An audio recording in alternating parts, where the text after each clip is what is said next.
So I want you to move to a much larger role. Now, tonight, we're not going to talk about all of those services that I want you to start offering because I'm working on training for you for those things. But what I do want you to do is think about these things. Okay. So Beth and I, Bob Hanger all the way down to the service group. okay, somebody I can hear that. Somebody I I can don't hear know there. that, Giselle? Yeah. Not me. If you talk, and I can hear your phone. Sorry. Not me. Somebody I can hear their phone. Okay. So what happens is we looked at and said, okay, what is it real estate agents do every day? And I had this conversation with Brandon about it to keep that funnel full. Okay, you think about the old oil funnel we used to fill the old lawnmower up with, big and round at the top and small at the bottom. Okay, so we got to fill that big top full every day so the bottom leads drip out. So what is it that they do? And we built this giant list of everything they did to generate leads. Do you know why people get out, real estate agents? Do you know why real estate agents get out of the business? Only one reason. Well, maybe two, health. But the primary reason they get out of business, guess. Anybody got a guess? They can't buy shoes.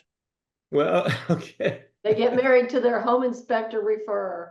Yeah, There you that's go. it. That's I don't know if that's a win or not for you, babe. This business has been very, very good to you. I can see already. I see what you're saying. What their number one reason they get out of business is they can't generate leads. It's not that they're not nice people. It's not that they're not knowledgeable. It's not that they don't look pretty. But the fact of the matter is they cannot generate leads, and that's why they get out. Okay. Your competitors that aren't in this program do not know how to generate leads. They're not thinking this way. You know, they're thinking, oh, them real estate agents ain't going anywhere. They don't know anything about sets or burnout. They've never heard of it. Okay. And that is so true because I talked to somebody today who had actually barely heard of it. I know people have never heard of it. I've talked to them. Yeah. So we're in the driver's seat here. Okay. So the thing about it is you've got to be able to generate leads or you're going out of business. Now your competitors are not going to know how to do this. They're not having this discussion. That you know what they're doing? They're wringing their hands. They got one strategy. It's a 4-letter word and it's not nasty. The 4-letter word is hope. They hope to heck this turns out okay. Okay. Hope ain't no business strategy. Everybody has to have hope, but it's not a business strategy. Okay. So we built this big old giant list of everything real estate agents do that are effective, that really drive business and keep that funnel full at the top. Now, the things that you're going to do today and the things you're going to do tomorrow might not pay off for you today or tomorrow.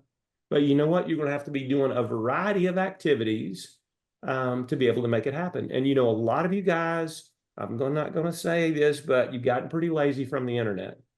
Okay. But right now, search is down.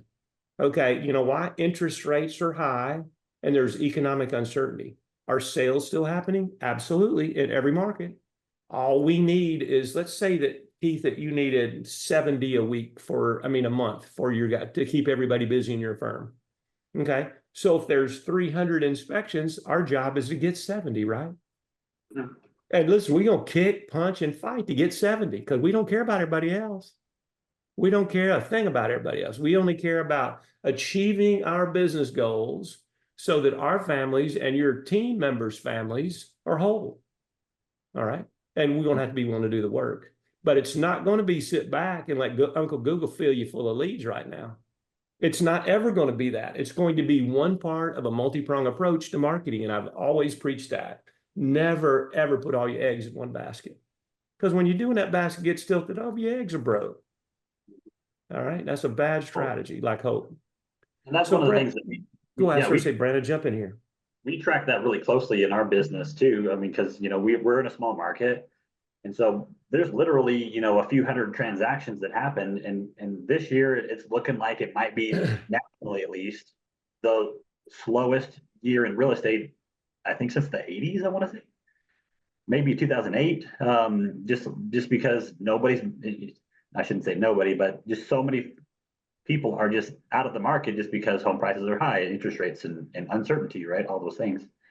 And so we have to track that really closely in our market because there's not just an excess number of transactions happening that we can just go out and get leads, right? We have to be really close and gain market share right now because transactions are down. Yeah, Mike, welcome. I didn't see you at the very bottom of the call, so welcome to the call. I agree, Brandon. I mean, there are lesser transactions today than there were in the past. It's not a market where John's dog can sell a home in 2 hours. That's just not what it is. Okay, so people don't have to work for sales. So, you know who else has to work for sales? The plumber, the electrician, the building contractor.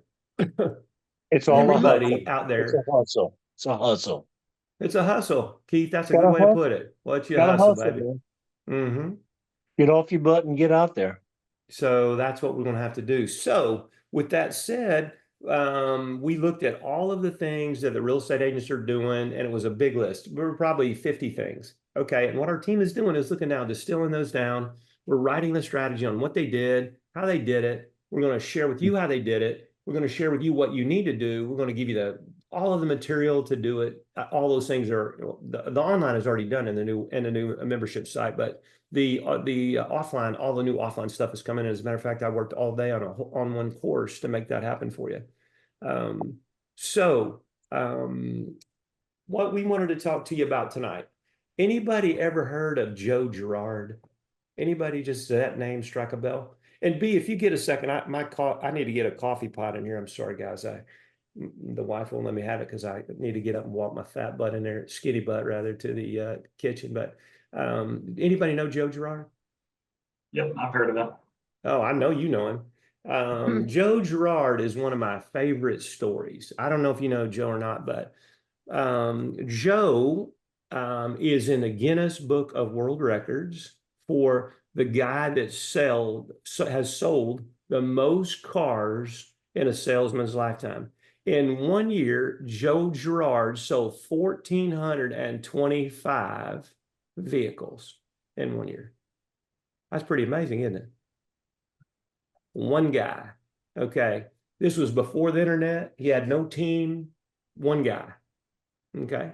So you know what he did? You know, one of the big primary things he did? He used handwritten notes. Okay.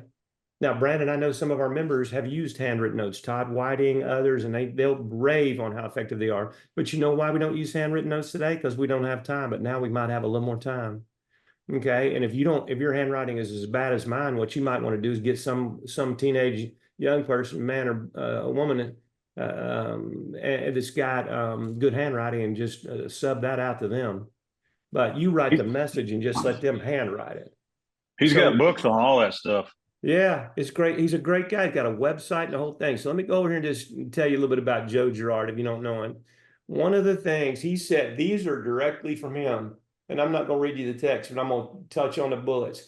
He said the factors that made him successful was the personal touch.